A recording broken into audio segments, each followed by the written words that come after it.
तो हमें क्या क्या देखने को मिलेगा ब्लास्टोसिस्ट के स्ट्रक्चर में। ब्लास्टोसिस्ट जो है वो स्क्वीज आउट हो चुका है किसके अंदर से, जोना पैलेसुडा के अंदर से। तो ये वेरियस लेयर्स हैंगी, ठीक है। और ये जो वेरियस लेयर्स हैं ये आउटर लेयर हैं ऑफ ब्लास्टोसिस्ट।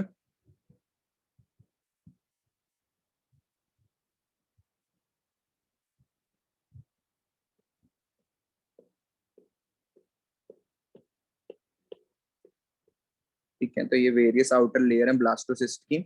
इस ब्लास्टोसिस्ट के आउटर लेयर के पास हमें क्या दिखाना है, किस कलर से थी जोना पैलेसुडा, अराउंड ग्रेइश कलर से थी जोना पैलेसुडा। तो जो जोना पैलेसुडा वो दिखाने की वो बाहर की तरफ ब्रेक डाउन हो रखी है, मतलब उसके अंदर से क्या हो रखे हैं, स्क्वीज आउट करके बाहर आ रखे हैं। ठीक है, तो ये जो स्ट्रक्चर है जोना पैलेसुडा के अंदर से बाहर निकल चुका है। इसके अंदर अब हमें क्या क्या देखने को मिलेगा, जो सबसे आउटर लेयर यहाँ पे हमने ब्लैक कलर की फॉर्म करी है, ये लेयर कहलाती है, ये जो सेल्स की लेयर होती है ये लेयर कहलाती है trophoblast. This layer is called trophoblast. ठीक है, तो this layer is known as trophoblast. इसको हम ट्रोफो एक्टोड्रम भी कहते हैं। This layer is also called tropho ectoderm.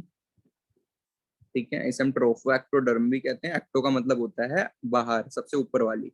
ठीक है, और ये जो ट्रोफो एक्टोडर्म या ट्रोफोब्लास्ट होता है ये क्या फंक्शन शो करता है, ये आगे चल के फॉर्म करता है कोरियोनिक विलाई।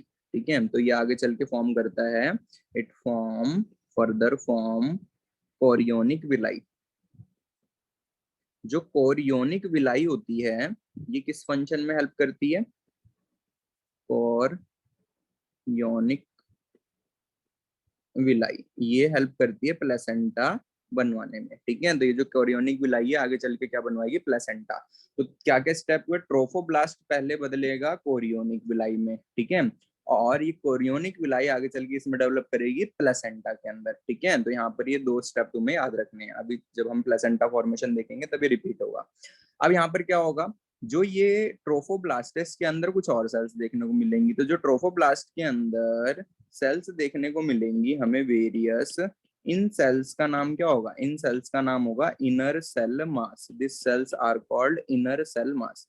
और ये जो इनर सेल मास होगा ये सेल आगे चल के बनाएंगी फ्यूचर एम्ब्रियो, मतलब जो आगे चल के बेबी बनना है वो कौन सी सेल्स बनवाएंगी, इनर सेल मास बनवाएंगी। बाकी स्ट्रक्चर जो होंगे वो कोई और स्ट्रक्चर बनवाने में हेल्प करेंगे। जैसे यहाँ पर क्या हेल्प करा इसने, इसने हेल्प करा प्लेसेंटा बनवाने। प्लेसेंटा तो बच्चे के साथ रहेगी रहेगी, पर वो बच्चे से क्या हो जाएगी, बाद में अलग हो जाती है जब वो डिलीवरी होती है उसकी। तो यहाँ पर ये जो स्ट्रक्चर है ये कहलाता है इनर सेल मास, और ये आगे चल के डेवलप करता है किसके अंदर, फीटस के अंदर ये डेवलप करता है। ठीक है, इसे हम एम्ब्रियोनल नोब भी कहते हैं, embryonal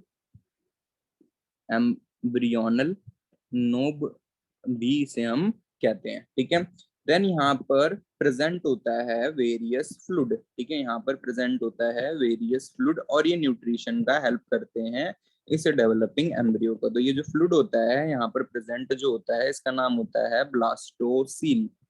this fluid is called blastocoel.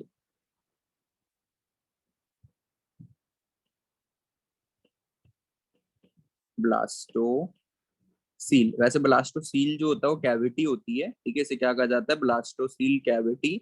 और इसके अंदर क्या प्रेजेंट होता है, here having nutritive fluid, having nutritive fluid.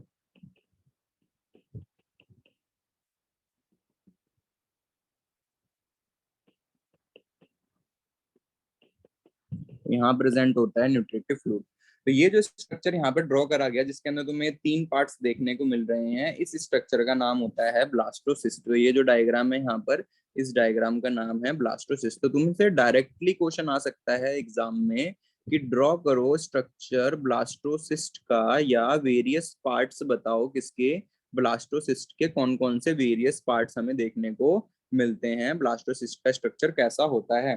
ठीक है, तो ये डायरेक्टली आ जाता है एग्जाम में। तो ब्लास्टोसिस्ट के अंदर सबसे पहले तुम दिखाओगे आउटर जो सेल्स होती हैं उनका नाम होता है ट्रोफो एक्टोड्रम या ट्रोफोब्लास्ट सेल्स। ये ट्रोफोब्लास्ट सेल्स जो होती हैं आगे चल के बनाती हैं कोरियोनिक विलाई, और ये जो कोरियोनिक विलाई होती है ये आगे चल के क्या बनवाती है, प्लेसेंटा।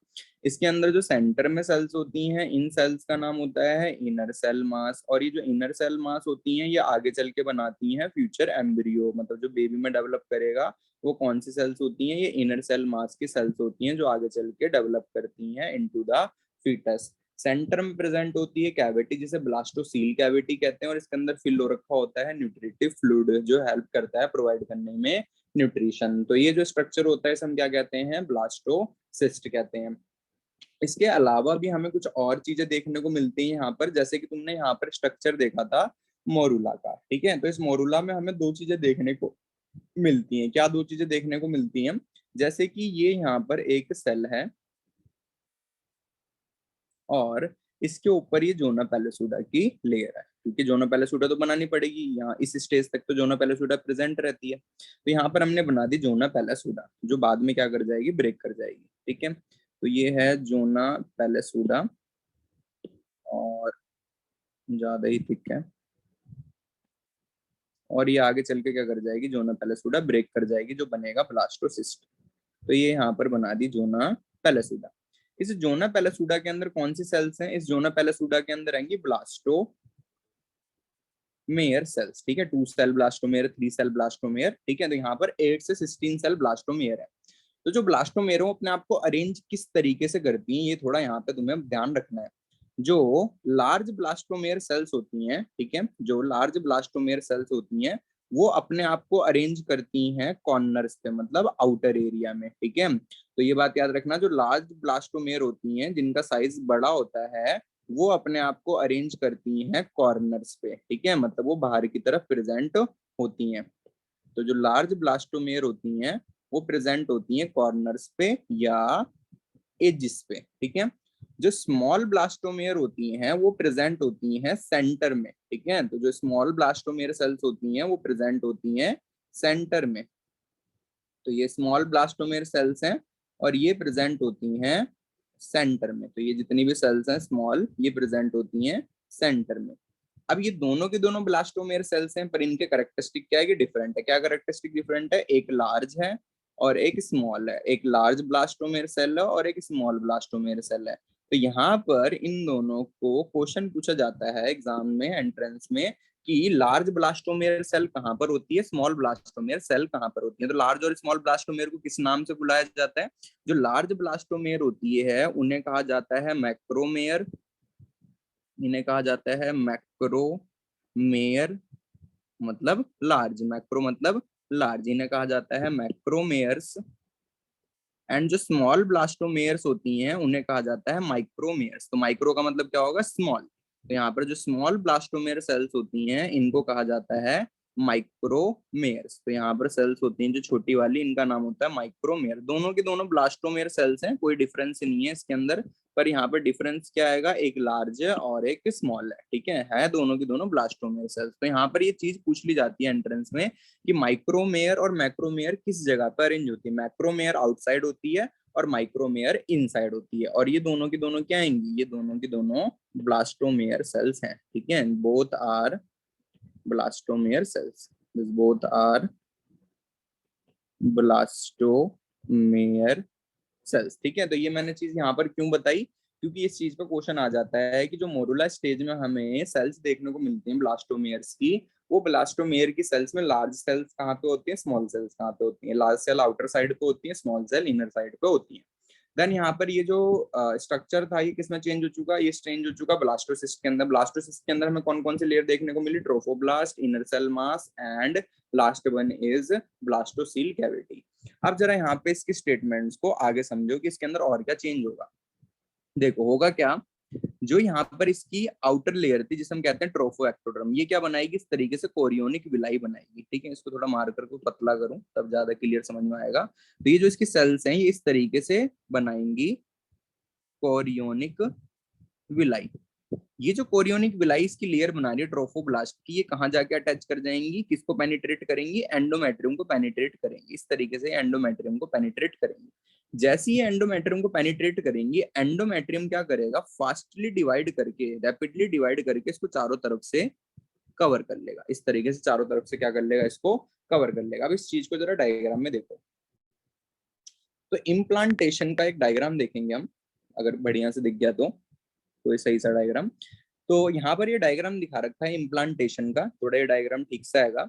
इस इम्प्लांटेशन के डायग्राम में तुम्हें क्या दिख रहा है, जो ट्रोफोब्लास्ट की सेल्स हैं, उस ट्रोफोब्लास्ट की सेल्स ने किसको पेनिट्रेट करना शुरू कर दिया, ट्रोफोब्लास्ट की सेल्स ने पेनिट्रेट करना शुरू कर दिया एंडोमेट्रियम को। एंडोमेट्रियम ने क्या करा, उसको चारों तरफ से कवर कर लिया। जो इसके अराउंड, सेल्स के अराउंड जो कोटिंग है, जो तुम्हें पतली सी लाइन दिख रही है, वो क्या आएगी, वो एंडोमेट्रियम की कोटिंग है, क्योंकि इसके ऊपर कोई कोटिंग नहीं होती। जोना पैलेसुडा जो है वो हट चुकी है, ठीक है, जोना पैलेसुडा क्या हो चुकी है, रिमूव हो चुकी है। और किसी डायग्राम को देखते हैं। जैसे यहाँ पे एक डायग्राम तुम्हें देखने को मिल रहा है, यहाँ पर क्या दिख रहा है तुम्हें कि जो ट्रोफोब्लास्ट है, उस ट्रोफोब्लास्ट ने एक कोरियोनिक विलाई डेवलप करी है, और इस कोरियोनिक विलाई ने एंडोमेट्रियम को पेनिट्रेट कर दिया। एंडोमेट्रियम अगर तुम नोटिस करो, कॉर्नर कॉर्नर से इसे क्या कर रही है, कॉर्नर कॉर्नर से अपनी ग्रोथ करके इसको चारों तरफ से कवर कर रही है। दिख रहा होगा तुम्हें, यहाँ पर अभी थोड़ी सी कवर नहीं कर पाई है, ऊपर वाले पोर्शन को थोड़ा सा कवर नहीं कर पाई है, बाकी पोर्शन को कवर कर लिया। तो ये क्या करेगा, धीरे धीरे एंडोमेट्रियम इसको चारों तरफ से क्या कर लेगा, कवर कर लेगा। तो ये इस प्रोसेस को हम इम्प्लांटेशन कहते हैं। ये इसके अंदर जाके क्या हो जाएगा, पूरी तरीके से फिट हो जाएगा। समझ में आ रहा है किस तरीके से कोरियोनिक विलाई वर्क कर रही है, बताओ। कोरियोनिक विलाई किस तरीके से पेनिट्रेट कर रही है, बात क्लियर है या नहीं है, बोलो। वो भी क्लास में, एक सेकंड भाई, होगी क्लास में, चलो ठीक है भाई। तो यहाँ पर एक बार इससे डायग्राम दिखाते हैं, यहाँ पर बड़ा सही सा।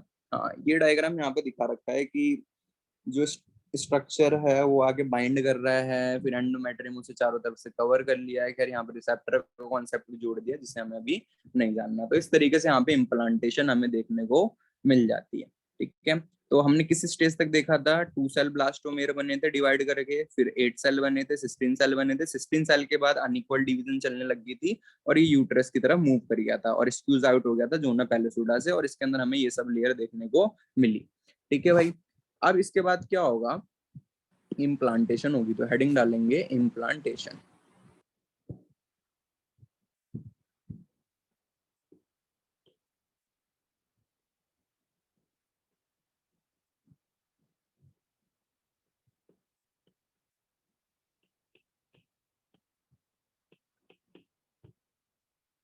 तो इम्प्लांटेशन प्रोसेस कैसे स्टार्ट होगी, सेम कोरियोनिक विलाई जो होंगी ये पेनिट्रेट करेंगी एंडोमेट्रियम को। तो एम्ब्रियो डेवलपमेंट में हम अब किस पॉइंट पे आ चुके हैं, इम्प्लांटेशन वाले पॉइंट पे आ चुके हैं। इम्प्लांटेशन वाले पॉइंट को सेम जो हमने पीछे ब्लास्टोसिस्ट वाला स्ट्रक्चर छोड़ा था, इसी की कंटिन्यूएशन यहाँ पर स्टार्ट हो जाएगी। तो इम्प्लांटेशन के अंदर क्या होता है, इम्प्लांटेशन की सबसे पहले लिखेंगे डेफिनेशन। डेफिनेशन क्या होती है इम्प्लांटेशन की, एम्बिडिशन या इम्बेडेड, इम्बेडेड मतलब दशना, ठीक है, किसी चीज के अंदर घुसना। तो embedded blastocyst, embedded blastocyst in uterus, this process is known as implantation, ठीक है। तो इम्बेड करना, इम्बेड मतलब धसाना या अंदर फिट करवाना यूट्रस को, यूट्रस के अंदर ब्लास्टोसिस्ट को, दिस प्रोसेस को हम इम्प्लांटेशन कहते हैं। तो ब्लास्टोसिस्ट का फिट होना यूट्रस के अंदर, ये क्या कहलाता है, इम्प्लांटेशन कहलाता है। किस तरीके से ये होती है इम्प्लांटेशन, तो यहाँ पे हेडिंग डालेंगे प्रोसेस ऑफ इम्प्लांटेशन। तो हेडिंग डाली हमने प्रोसेस ऑफ इम्प्लांटेशन। तो किस तरीके से चलती है इसकी इम्प्लांटेशन की प्रोसेस, जरा देखें कौन कौन आ चुका है। इशिता आ गई, ओके। देव भैया आज लग रहा ज्यादा लेट सोए थे। तो प्रोसेस क्या होती है इम्प्लांटेशन की, इम्प्लांटेशन जो होती है इसके अंदर ट्रोफोब्लास्ट जो लेयर होती है, trophoblast cells form chorionic villi. जो ट्रोफोब्लास्ट सेल्स होंगी ये फॉर्म करेंगी chorionic villi, trophoblast cells form chorionic villi. ये जो कोरियोनिक विलाई होंगी ये पेनिट्रेट करने लग जाएंगे एंडोमेट्रियम को। Then this villi start penetrating, ये स्टार्ट करने लग जाएंगी पेनिट्रेट, पेनिट्रेट मतलब स्टुमुलेट करना, धसाना किसी चीज के अंदर। तुम्हारे हाथ पे रख के कोई पेन चुबा रहा है तो पेनिट्रेशन है, ठीक है। तो it chronic villi, this chronic villi start penetrating, ये पेनिट्रेट करने लग जाएंगी, स्टार्ट पेनिट्रेटिंग एंडोमेट्रियम, एंडोमेट्रियम को ये पेनिट्रेट करने लग जाएंगे, जो मैंने अभी डायग्राम से समझाया था कि किस तरीके से इम्प्लांटेशन होती है। तो ये एंडोमेट्रियम को पेनिट्रेट करने लग जाएंगे। ट्रोफोब्लास्ट की लेयर्स ये इस तरीके से कोरियोनिक विलाई बनाएंगी और ये कोरियोनिक विलाई जाके पेनिट्रेट करने लग जाएंगी एंडोड्रम को, ठीक है, वो एंडोमेट्रियम को। एंडोमेट्रियम जो होगा जैसी पेनिट्रेट होता है ये डिवाइड करके चारों तरफ से कवर कर लेता है, किसको, चारों तरफ से कवर कर लेता है ट्रोफोब्लास्ट, ट्रोफोब्लास्ट को कह रहा हूँ, ब्लास्टोसिस्ट को। तो यहाँ पर एंडोमेट्रियम जो होगी वो डिवाइड करने लग जाएगी फास्टली, एंडोमेट्रियम सेल्स डिवाइड, ये डिवाइड करेगी फास्टली, ये डिवाइड करेगी फास्टली एंड कवर कर लेगी ब्लास्टोसिस्ट। तो जो स्ट्रक्चर ऊपर बना था ब्लास्टोसिस्ट आफ्टर मोरूला, उस ब्लास्टोसिस्ट को ये चारों तरफ से कवर कर लेगी, एंडोमेट्रियम उसको चारों तरफ से कवर कर लेगी, ब्लास्टोसिस्ट एंड इम्प्लांटेशन अकर, और यहाँ पर इम्प्लांटेशन हो जाएगी। तो इम्प्लांटेशन की प्रोसेस क्या होती है, जो आउटर लेयर होती है ट्रोफोब्लास्ट की, ट्रोफोब्लास्ट कह रहा हूँ, ब्लास्टोसिस्ट की, वो होती है ट्रोफोब्लास्ट, ठीक है, या ट्रोफोएक्टोड्रम। ट्रोफोएक्टोड्रम या ट्रोफोब्लास्ट सेल्स कोरियोनिक विलाई बनाती हैं, कोरियोनिक विलाई जाके पेनिट्रेट करती हैं एंडोमेट्रियम को, और एंडोमेट्रियम फास्टली डिवाइड करके कवर कर लेता है ब्लास्टोसिस्ट को, और इम्प्लांटेशन जो होती है वो कंप्लीट हो जाती है, इम्प्लांटेशन जो होती है वो अकर हो जाती है। तो इम्प्लांटेशन की प्रोसेस कैसे होती है, विलाईज जो होती हैं वो जाके पेनिट्रेट करती हैं और इम्प्लांटेशन हो जाती है। नेक्स्ट, एंडोमेट्रियम जो है उसको अब थिक करने का काम किसका है, देखो एंडोमेट्रियम अब थिन नहीं हो सकती क्योंकि इम्प्लांटेशन हो चुकी है, ठीक है। अब प्रोजेस्टेरोन का लेवल डाउन नहीं जाएगा, कॉर्पस लूटियम टूटेगा नहीं, ठीक है, क्योंकि अब इम्प्लांटेशन हो चुकी है, प्रोजेस्टेरोन का लेवल हाई रहना चाहिए 9 मंथ तक, ठीक है, और कॉर्पस लूटियम भी टूटना नहीं चाहिए। तो यहाँ पर जो थिकनिंग होती है एंडोमेट्रियम की वो मेंटेन करके रखता है, thickening of endometrium, thickening of endometrium, endometrium is maintain bye, कौन मेंटेन करके रखता है, प्रोजेस्टेरोन, ठीक है। तो जिसने हार्मोन्स ऑफ मेंस्ट्रुअल साइकिल पढ़े थे उसको याद होगा। तो thickening of endometrium is maintain by, वो मेंटेन करके रखता है, is maintain by progesterone, progesterone and oestrogen both, ठीक है। तो ये दोनों के दोनों हार्मोन क्या करेंगे, थिकनिंग को मेंटेन करके रखेंगे एंडोमेट्रियम की, ठीक है भाई। तो यहाँ पर इम्प्लांटेशन प्रोसेस खत्म हो चुकी है। अब यहाँ पर तुम्हें एक नया कॉन्सेप्ट बताऊंगा कि जो बेबी होते हैं जिसे तुम ट्विंस कहते हो, ट्विंस बेबी कैसे होते हैं, तो उसको बताने से पहले एक बार इस प्रोसेस को रिवाइज करा दे रहा हूँ। क्या क्या हुआ, स्पर्म और ओवम मीट करे एक पॉइंट पे जिसे हमने कहा एम्प्यूला और बना लिया जाइगोट, ठीक है। खैर ये सेकेंडरी ओसाइट है और ये है जाइगोट। जाइगोट जो है उसने डिवाइड करके बनाया 2 ब्लास्टोमेयर, 4 ब्लास्टोमेयर, 8 ब्लास्टोमेयर जिसे कहा मोरूला, 16 ब्लास्टोमेयर जिसे कहा मोरूला, दोनों को मोरूला कहते हैं, 8 to 16 को। देन रैपिडली डिवाइड करा और फेलोपियन ट्यूब से बाहर आ गया यूट्रस के अंदर, स्क्वीज आउट कर गया जोना पैलेसुडा के अंदर से, और सेल्स ने अपने आप को अरेंज कर लिया किस किस के अंदर, ट्रोफोब्लास्ट के अंदर, इनर सेल मास के अंदर और ब्लास्टोसील कैविटी के अंदर। ट्रोफोब्लास्ट ने पेनिट्रेट करा एंडोमेट्रियम को और एंडोमेट्रियम, ये डायग्राम पूरी तरीके से समझ में आया नहीं आया, बताओ जल्दी, एग्जाम में लिख पाओगे अगर ये क्वेश्चन आता है तो, एम्ब्रियो डेवलपमेंट, यस सर। चलो बढ़िया भाई, लिख पाओगे, अगर ये प्रोसेस लिख पाओगे तो बहुत बढ़िया है, ये मान सकते हैं कि हाँ तुम एक तरीके से 4-5 नंबर का क्वेश्चन तुम्हें आ चुका है। अब यहाँ पर एक कॉन्सेप्ट समझाना है मोनोजाइगोटिक आइडेंटिकल ट्विंस का। जैसे तुम बोलते हो 2 बच्चे हैं और दोनों के दोनों बच्चे एक ही जाइगोट से बने हैं, ठीक है। मोनोजाइगोटिक आइडेंटिकल ट्विंस किन्हें कहते हैं, देखो 2 तरीके के ट्विंस होते हैं, पहले टर्मोलॉजी समझा देते हैं। पहला ट्विन होता है जिसे हम कहते हैं मोनो, मोनो का मतलब होता है 1, जाइगोटिक मतलब जो एक जाइगोट से बना हो, मोनोजाइगोटिक ट्विन, आइडेंटिकल ट्विन जो सिंगल जाइगोट से बने होंगे 2 बच्चे, और एक होता है डाई जाइगोटिक आइडेंटिकल ट्विंस, ठीक है। तो 2 तरीके के ट्विंस होते हैं, monozygotic identical twins, dizygotic identical twins. Dizygotic तो अभी का भी खत्म कर देते हैं, क्या इस ओवरी ने एक एग बनाया, इस ओवरी ने एक एग बनाया, एक से जाके फर्टिलाइजेशन करी स्पर्म ने, एक से जाके फर्टिलाइजेशन करी स्पर्म ने, दो जाइगोट बन गए, ठीक है, दोनों ने दो एम्ब्रियो बना लिए, दो ब्लास्टोसिस्ट बना लिए, तो ये बन गए डाइजाइगोटिक आइडेंटिकल ट्विंस, मतलब दो जाइगोट बन गए। ये बात क्लियर हुई। इस फेलोपियन ट्यूब की यहाँ जो ओवरी थी, इसने भी ओवा प्रोड्यूस करा, इसने भी ओवा प्रोड्यूस करा, इसने जाइगोट बना लिया, इसने भी जाइगोट बना लिया, इसने भी ब्लास्टोसिस्ट बना लिया, इसने भी ब्लास्टोसिस्ट बना लिया, इसकी भी इम्प्लांटेशन होगी, इसकी भी इम्प्लांटेशन होगी, तो दो बच्चे होंगे। दोनों अलग अलग जाइगोट से डेवलप हुए हैं नहीं हुए, यस और नो बताओ। तो इसे हम क्या कहेंगे, डाइजाइगोटिक आइडेंटिकल ट्विंस कहेंगे। अब क्वेश्चन आता है what is monozygotic identical twins. Monozygotic identical twins किसे कहेंगे। अब जैसे हमने पढ़ा था जोना पैलेसुडा से स्क्वीज आउट हो जाता है कौन, कौन स्क्वीज आउट होके निकलता है जोना पैलेसुडा से, क्या कहते हैं उस स्ट्रक्चर को, ब्लास्टोसिस्ट। तो ये जोना पैलेसुडा जब स्क्वीज आउट हो रहा होता है जोना पैलेसुडा से, तो स्क्वीज आउट होते टाइम ये कभी कभी टूट जाता है दो सेल्स के अंदर, ठीक है, तो स्क्वीज आउट होते हुए कभी कभी टूट जाता है दो पार्ट्स में, ब्लास्टोसिस्ट दो हिस्सों में टूट जाता है। अगर ये जो डिवीजन हो रखी है बहुत ज्यादा भयंकर नहीं हुई, मतलब ऐसे नहीं हुई कि कई पीसेस में टूट गए, मतलब दो पीस टूटे हैं, दोनों इक्वल इक्वल टूटे हैं, तो अगर ये डिवीजन नॉर्मल टूटे हैं, स्क्वीज आउट होते टाइम नॉर्मली दो के अंदर टूटा है और बहुत ज्यादा डैमेज नहीं हुआ, तो उस टाइम पे दोनों के दोनों स्ट्रक्चर्स, दोनों के दोनों फ्रेगमेंट्स क्या कर जाते हैं, नए ब्लास्टोसिस्ट में डेवलप कर जाते हैं। तो एक जाइगोट से कितने ब्लास्टोसिस्ट डेवलप कर गए, एक जाइगोट से दो ब्लास्टोसिस्ट डेवलप कर गए।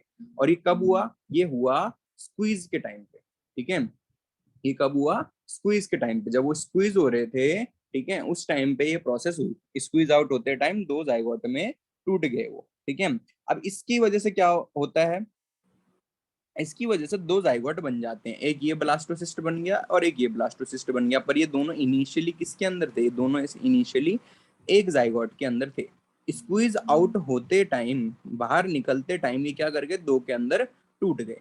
अब ये भी एक बेबी में डेवलप कर जाएगा आगे चल के, और ये भी एक बेबी में डेवलप कर जाएगा आगे चल के, पर ये दोनों के दोनों बच्चे डेवलप किससे करें, ये दोनों के दोनों बच्चे डेवलप करें हैं एक जाइगोट से, तो इन बच्चों को हम क्या कहेंगे, मोनो जाइगोटिक आइडेंटिकल ट्विंस कहेंगे। तो डाइजाइगोटिक किन्हें कहते हैं, जब दो एग बने और दोनों एग से स्पर्म फर्टिलाइज कर जाए तो उसे कहेंगे dizygotic identical twins. Monozygotic identical twins कब कहेंगे, जब जोना पैलेसुडा से बाहर निकलते टाइम जो ब्लास्टोसिस्ट है वो टूट जाए दो के अंदर, ठीक है, दो के अंदर टूट गया तो दोनों के दोनों डेवलप कर जाते हैं इनटू न्यू ब्लास्टोसिस्ट के अंदर। तो इनिशियल डेवलपमेंट देखा जाए तो एक सिंगल जाइगोट से ये प्रोसेस चल रही थी, और लास्ट में आते आते वो क्या कर गया, दो के अंदर टूट गया एक्सीडेंटली या किसी भी कारण की वजह से। तो दो बच्चे जो होंगे वो इम्प्लांट कर जाएंगे, एक यहाँ पर एक यहाँ पर, और ये दोनों के दोनों डेवलप किससे हुए, दोनों के दोनों डेवलप हुए सिंगल जाइगोट से। तो इन दोनों को कहा जाता है मोनोजाइगोटिक आइडेंटिकल ट्विंस। तो मोनोजाइगोटिक आइडेंटिकल ट्विंस का जेनेटिक मेकअप जो होता है वो कंप्लीटली सेम होता है, ठीक है, मतलब मोस्टली 99% से ज्यादा इनके अंदर सिमिलैरिटीज पाई जाती हैं मोनोजाइगोटिक आइडेंटिकल ट्विंस के अंदर, ठीक है, तो ये बात हमें देखने को मिलती है। अब ये और कैसे हो सकता है, जैसे तुमने नाटकों में देखा होगा, नाटकों में जो सास होती है वो क्या कर देती है, सीढ़ियों पे ऑयल गिरा देती है, फिर बहू जो होती है वो आंख बंद करके सीढ़ियों से नीचे उतर रही होती है और उसके बाद वो गिर जाती है, ठीक है, फिर उसी 2 मिनट के अंदर हॉस्पिटल में एक वाइट सी टेबल पे लिटा के बहू को भाग रहे होते हैं और बाकी सब रो रहे होते हैं, ठीक है, और वो सास भी रो रही होती है जिसने ऑयल गिरा होता है। तो उसके बाद क्या होता है, डॉक्टर बताते हैं कि जी चमत्कार हो गया, दो इसके क्या नाम है इतना डैमेज नहीं हुआ है, वैसे डेथ ही दिखाते हैं मोस्टली तो नाटकों में, पर हम मान के चल रहे हैं डॉक्टर ने ये दिखा दिया कि दो बच्चे होने वाले हैं, ठीक है, दो जाइगोट भी सेफ है, मतलब बच्चा भी सेफ है और मदर भी सेफ है। तो किस वजह से हो पाया, क्योंकि जाइगोट जो था वो टूट गया दो के अंदर और दोनों जाइगोट जो थे वो क्या कर गए, इम्प्लांट कर गए। अब ये दोनों ग्रो कैसे कर गए, टूटी हुई सेल से दो अलग अलग ब्लास्टोसिस्ट कैसे बन गए। तो इसके लिए यहाँ पर एक कॉन्सेप्ट समझो, जिस कॉन्सेप्ट का नाम होता है stem cells and totipotent cell, totipotent cells. तो स्टेम सेल्स और टोटीपोटेंट सेल्स का यहाँ पे कॉन्सेप्ट आता है। बट इस स्टेम सेल्स और टोटीपोटेंट सेल्स जो जाइगोट की सेल्स होती हैं, मतलब जो वो एम्ब्रियो में बदल जाता है जिसे हम ब्लास्टोमेयर सेल्स कहते हैं, इन सेल्स के पास कैपेसिटी होती है किसी भी स्ट्रक्चर के अंदर चेंज होने की। इन सेल्स के पास क्या कैपेसिटी होती है, किसी भी स्ट्रक्चर के अंदर चेंज होने की कैपेसिटी होती है, हमारी बॉडी के किसी भी स्ट्रक्चर में ये चेंज हो सकते हैं, मॉडिफाई हो सकते हैं, इतनी इनके पास कैपेबिलिटी होती है स्टेम सेल्स और टोटीपोटेंट सेल्स के साथ, ठीक है। तो यहाँ पर जैसे ही वो स्क्वीज आउट हुए दो हिस्सों में टूट जाता है, तो इन दोनों हिस्से को रिपेयर करके बिल्कुल सही करने का काम कौन करती हैं, इनको बिल्कुल रिपेयर करके सही करने का काम कौन करती हैं, स्टेम सेल्स या टोटिपोटेंट सेल्स करती हैं। अब देखो आगे चल के क्या होगा ये समझो। होगा ये, जो ये सेल्स होंगी, जो हमने अभी ब्लास्टोसिस्ट वाले स्ट्रक्चर पे आ जाओ, ब्लास्टोसिस्ट वाले स्ट्रक्चर पे आ गए, ठीक है। यहाँ पर क्या हुआ, ये यूट्रस के अंदर इस तरीके से इम्प्लांट हो रखा है, ये यूट्रस में इस तरीके से इम्प्लांट हो रखा है। ये जो इनर सेल मास है ये अपनी सेल्स को डिवाइड करके इस तरीके से अरेंज कर देगी, 3 लेयर्स में अरेंज कर देगी, इस तरीके से अरेंज कर देगी। और ये जो लेयर्स होंगी, सेल्स जो होंगी, ये सेल्स वेरियस बॉडी पार्ट्स बनवाएंगे, कोई हाथ बनाएगा, कोई पैर बनाएगा, कोई आईज बनाएगा, कोई हर्ट बनाएगा, कोई क्या बनाएगा, ठीक है, कोई बोन्स बनवा रहा है, कोई बॉडी के अलग अलग टेस्टिस बनवा रहा है, ओवरीज बनवा रहा है, मतलब वेरियस बॉडी पार्ट्स जो होंगे इन सेल्स से डेवलप करेंगे, ठीक है। तो मतलब इन सेल्स के पास कैपेबिलिटी क्या है, इन सेल्स के पास कैपेबिलिटी किसी भी स्ट्रक्चर में डेवलप करने की, चाहे वो बॉडी का कोई भी स्ट्रक्चर हो। तो इन सेल्स को क्या कहा जाता है, टोटिपोटेंट सेल्स या स्टेम सेल्स कहा जाता है, ठीक है। जैसे कुछ टीचर्स होते हैं, जैसे मेरे बायोलॉजी का जो टीचर थे वो स्टेटस लगाते थे बी लाइक स्टेम सेल्स, ठीक है, वो लिखते थे अपने status be like stem cells, मतलब स्टेम सेल्स की तरह बनो जो किसी भी चीज के अंदर बदल सकती हैं, ठीक है, चाहे तुम अच्छे बच्चे में हो, चाहे खेलने में हो, ठीक है, चाहे किसी एक्टिविटी में हो, चाहे गेमिंग में हो, मतलब हर चीज में अच्छे बनो, अपने आप को हर चीज में तब्दील करने की कैपेसिटी रखो। तो उनकी स्टेटस थी बी लाइक स्टेम सेल्स। तो वो इसी वजह से थी, जिसको स्टेम सेल का मतलब पता था वो उनके स्टेटस को समझ पाता था, जिनको नहीं पता था वो समझ नहीं पाता था। उनके स्टेटस का मतलब था कि अपने आप को ऐसा कैपेबल बनाओ कि तुम किसी भी चीज को कर पाओ, तो इसलिए उनकी स्टेटस थी बी लाइक स्टेम सेल, जो किसी भी चीज में चेंज हो सकती है। तो यहाँ पर जो एंडोमेट्रियम है, वो एंडोमेट्रियम की जो थिकनिंग होती है मेंटेन करता है प्रोजेस्टेरोन एस्ट्रोजन। और इसके बाद यहाँ पर मुझे ऐड करवाना था नोट मोनोजाइगोटिक और डाइजाइगोटिक आइडेंटिकल ट्विंस का। तो नोट में क्या लिखवाना था, नोट में लिखवाना था about monozygotic zygotic identical twins, identical twins के बारे में। तो what is monozygotic identical twins, इनकी स्टेटमेंट लिखते हैं, समझ तो लिया क्या होता है मोनोजाइगोटिक आइडेंटिकल ट्विंस में। तो ड्यूरिंग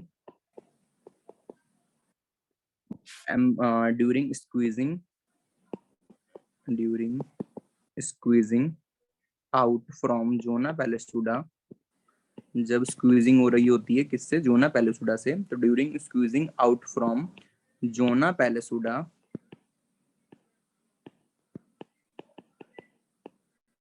और एनी इम्पैक्ट, या बाहर से कोई चोट, और एनी इम्पैक्ट कज, क्या कज करता है इम्पैक्ट या स्क्वीजिंग आउट, ब्रेकिंग कज कर देता है, ब्रेकिंग ऑफ जाइगोट अकर या ब्रेकिंग ऑफ एम्ब्रियो, कज ब्रेकिंग ऑफ एम्ब्रियो, ठीक है। जिसकी वजह से कभी कभी क्या होता है, दिस लीड टू, अगर ज्यादा चोट लगी है तो डेथ हो जाती है जाइगोट की, this lead to formation of, this lead to formation of 2 embryo, इसकी वजह से क्या होता है, 2 एम्ब्रियो बन जाते हैं, this lead to formation of 2 embryo from 1, एक एम्ब्रियो से 2 एम्ब्रियो बन जाते हैं, ठीक है। और इन दोनों एम्ब्रियो के पास both embryo have same gene, दोनों के पास सेम जीन होते हैं क्योंकि सेम जाइगोट से बने हैं, एंड क्रोमोसोम, तो इनके पास सेम जीन्स एंड क्रोमोसोम्स होते हैं, इतने ज्यादा ही आइडेंटिकल होते हैं, ठीक है। तो ये हमें देखने को मिलता है किसके अंदर, मोनोजाइगोटिक आइडेंटिकल ट्विंस के केस में। तो एक डायग्राम था जिसके अंदर दिखा रखी थी इम्प्लांटेशन, ठीक है। तो यहाँ पर ये दिखा रखा है ह्यूमन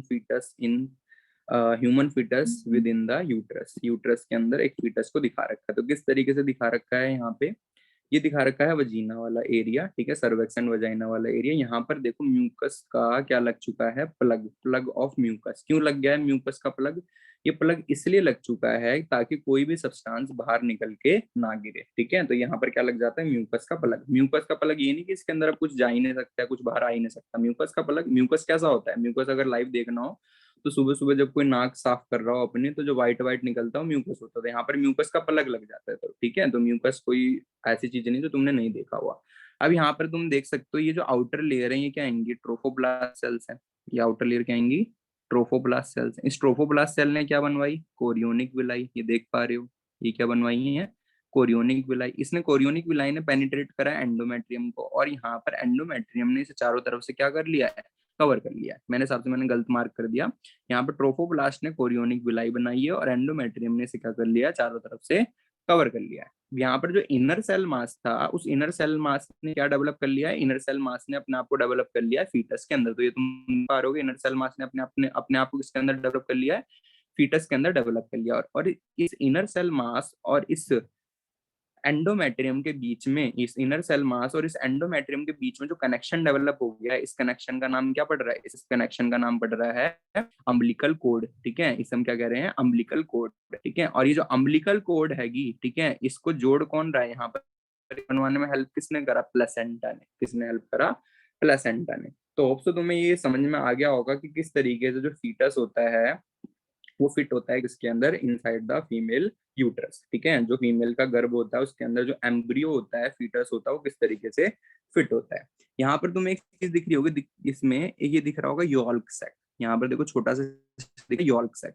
तो मैंने लिखा था ह्यूमंस का एग जो होता है अंदर बहुत लिटिल अमाउंट में यॉल्क होता है।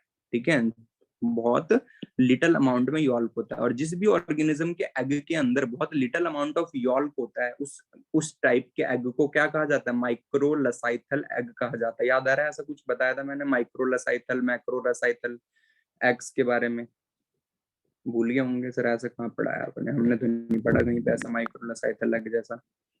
चलो भाई दिखा देते हैं, कहीं तो मैंने पढ़ाया था माइक्रोलसाइथल एग के बारे में।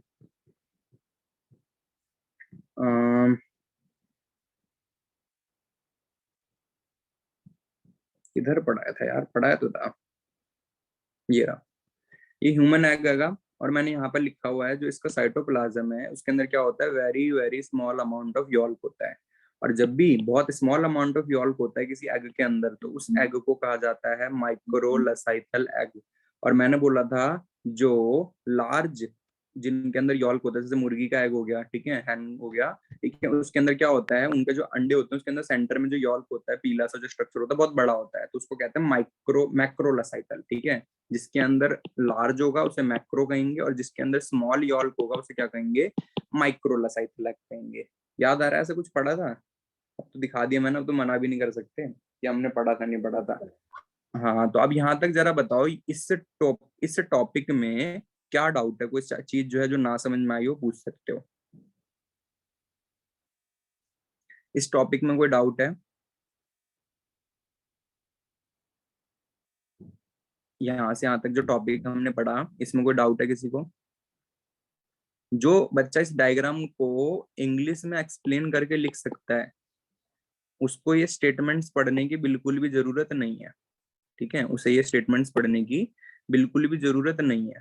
ठीक है, मेरे अकॉर्डिंग उसे स्टेटमेंट्स पढ़ने की बिल्कुल जरूरत नहीं है। जो इस डायग्राम को एक्सप्लेन कर सकता है इंग्लिश में, जो उसको समझ में आया है, तो उसके लिए स्टेटमेंट्स की जरूरत बिल्कुल भी नहीं है। अगर ये डायग्राम एक्सप्लेन कर सकते हो कि हाँ भाई यहाँ से सेकेंडरी oocyte ओवुलेशन से निकला है, यहाँ जाइगोट बना है, इस जाइगोट ने थर्ड डायग्राम में 2 सेल बनाया है, 4 सेल ब्लास्टोमेर बनाया है, 8 सेल बनाया है, ठीक है, देन 16 सेल बनाया है, ठीक है, देन जोना पैलेसुडा के अंदर से स्क्वीज आउट हो गया है और निकल गया है ब्लास्टोसिस्ट। ब्लास्टोसिस्ट के अंदर ये 3 लेयर्स होती हैं और ये जाके इम्प्लांट कर जाता है। तो इतना अगर कोई बच्चा एक्सप्लेन कर सकता है तो उसे और कुछ याद करने की जरूरत नहीं है। ठीक है, मेरे अकॉर्डिंग उसे और कुछ पढ़ने की जरूरत नहीं है। इतना अगर तुम समझ पाए हो तो बेस्ट है। समझ में आया है बताओ, या नहीं आया बताओ। बोलना ही नहीं चाहते सर, मन नहीं कर रहा बोलने का। आदित्य अथर भाई, समझ में आया? सर एक बार शॉर्ट में एक्सप्लेन कर दो ये ट्विन वाला। हाँ, डायग्राम क्या बोला ये तो बताओ, किसको एक्सप्लेन करना, किसी बच्चे ने सुना, एक बार बताना।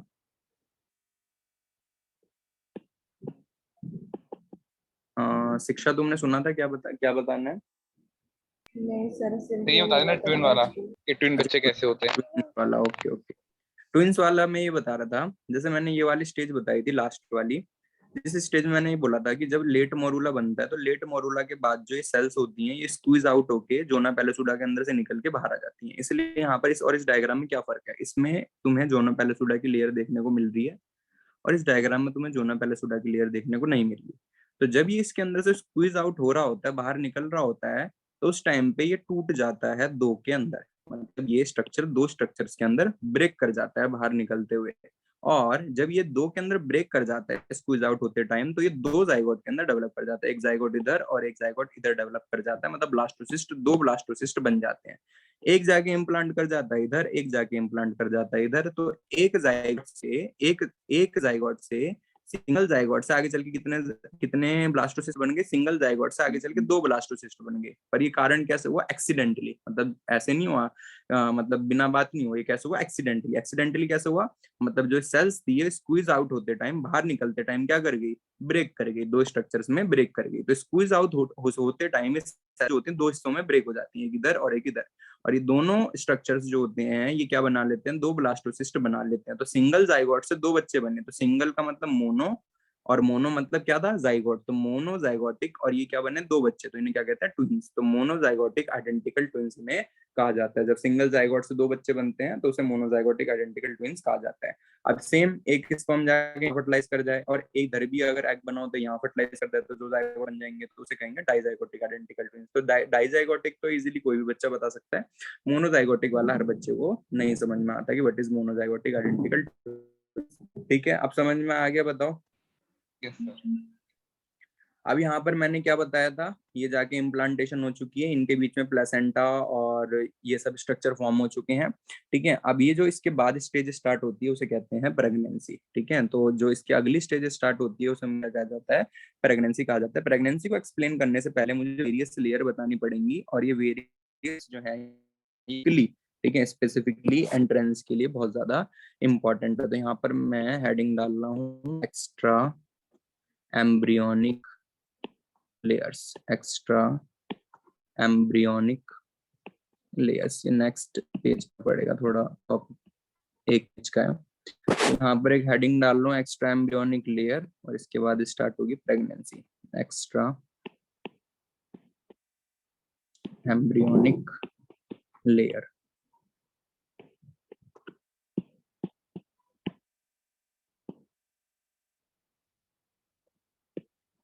तो थोड़ा अटेंशन दो इस टॉपिक पे, इंपॉर्टेंट है काफी ज्यादा एंट्रेंस के लिए, क्वेश्चन आता ही आता है इस पे।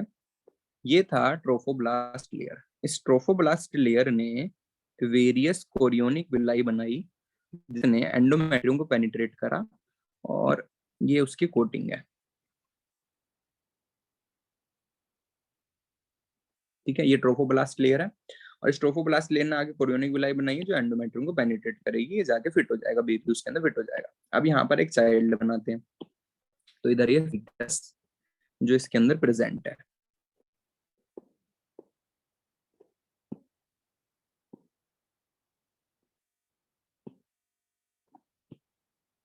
जो अभी डेवलप होगा। ठीक है, यहाँ पर ये जो फीटस है इसका और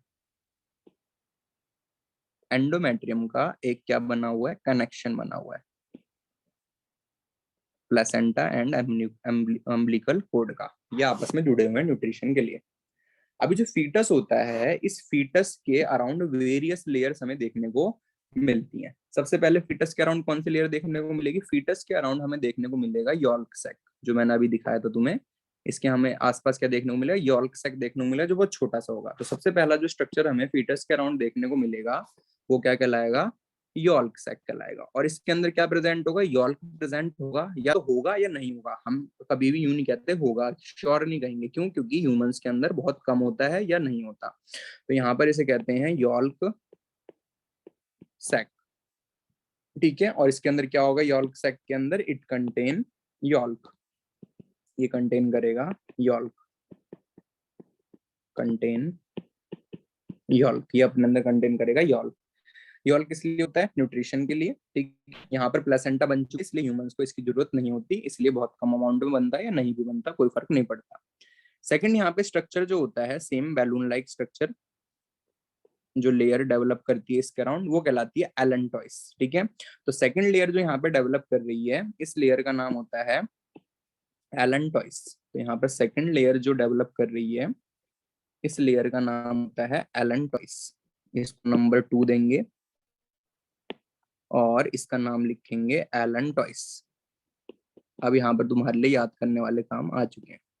तो एलेंटॉइस ये लेयर देखने को मिल रही है। ये एलेंटॉइस क्या करेगी, जो बच्चे की बॉडी से वेस्ट निकलेगा, ठीक है, क्योंकि वो आउटर इन उसमें तो है नहीं, किसी आउटर एरिया में तो प्रेजेंट है नहीं जो वेस्ट को जाके खुद ही डिस्पोज कर सकता है, ठीक है, या ना उसने डायपर पहन रखा मदर की बॉडी के अंदर, तो उसके लिए कोई तो स्ट्रक्चर होना चाहिए उसके बॉडी वेस्ट को, जो उसकी बॉडी से वेस्ट निकल रहा है उसको इकट्ठा कर सके। तो जहां पर बच्चे का वेस्ट डिस्पोज है वो कहलाता है एलेंटॉइस। तो dispose waste and also help in gaseous exchange, also help in gas exchange। ठीक है, तो ये गैसियस एक्सचेंज में और वेस्ट को डिस्पोज करने में हेल्प करता है स्ट्रक्चर जिसका नाम होता है एलेंटॉइस।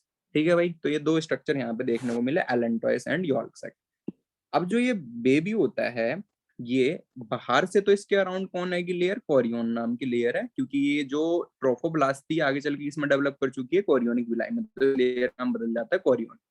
अभी जो बेबी होता है इसके अराउंड एक और लेयर प्रेजेंट होती है इस कोरियन के अंदर, और जो ये इसके अराउंड लेयर होती है किसी और कलर से बनाते हैं, तो इसके अराउंड एक लेयर होती है, और जिस लेयर के अराउंड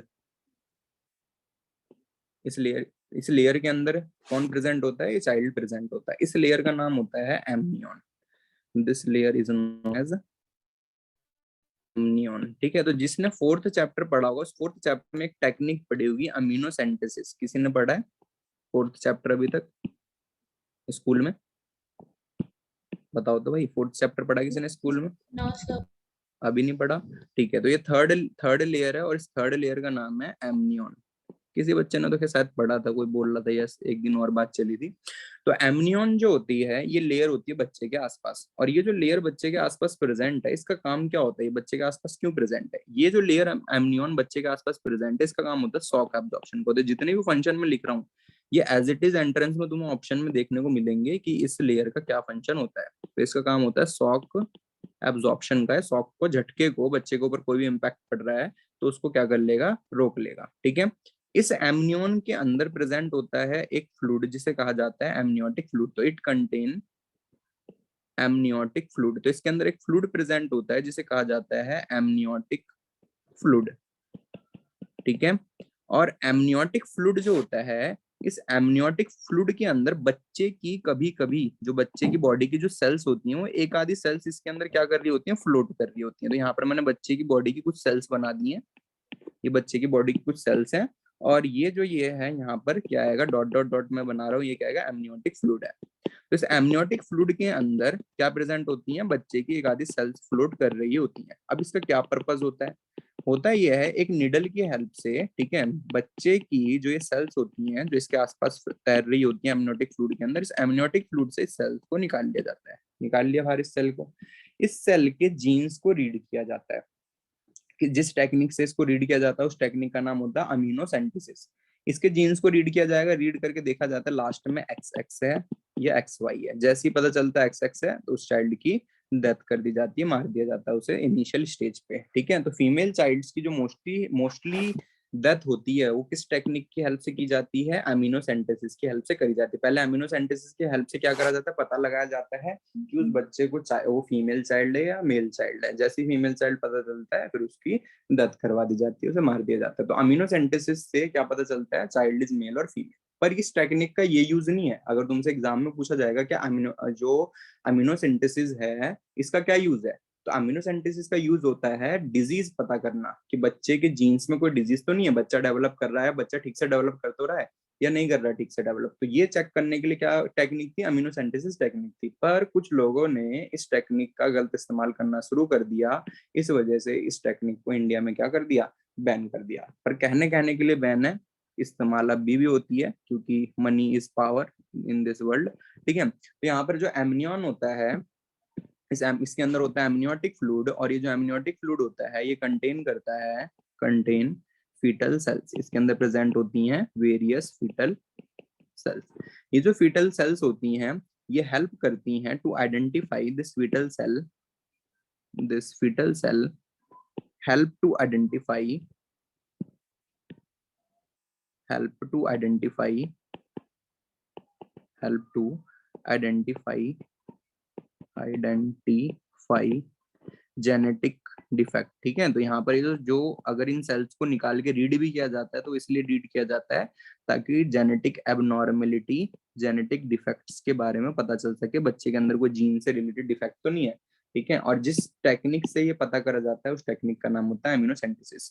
तो contain foetal cells and help to identify genetic abnormalities by amniocentesis technique. तो ये एक्चुअल यूज होता है अमीनो सिंथेसिस टेक्निक का, अमीनो सिंथेसिस टेक्निक। ठीक है, एंड ये जो टेक्निक है ये इंडिया में बैन है। ठीक है, it is ban in India, ये इंडिया में टेक्निक बैन है। कारण बैन होने का इंडिया में, because of female foeticide, because of female foeticide. Foeticide मतलब कन्या भ्रूण हत्या, मतलब फीटस के अंदर ही बच्चे को, गर्भ के अंदर ही बच्चे को मार देना। ठीक है, तो उसे हम क्या कहते हैं, फीमेल फिटिसाइड।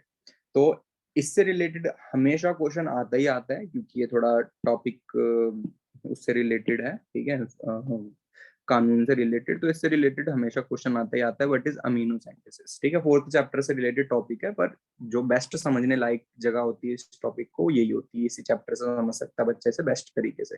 4th चैप्टर में डायग्राम नहीं बनाऊंगा मैं, तुम सोचो 4th चैप्टर में डायग्राम बनाया जाएगा, ऐसा कहीं तुम्हें ना टीचर बनाएगा ये डायग्राम समझाने के लिए कि व्हाट इज अमीनोटिक फ्लूइड फलाना लिखना।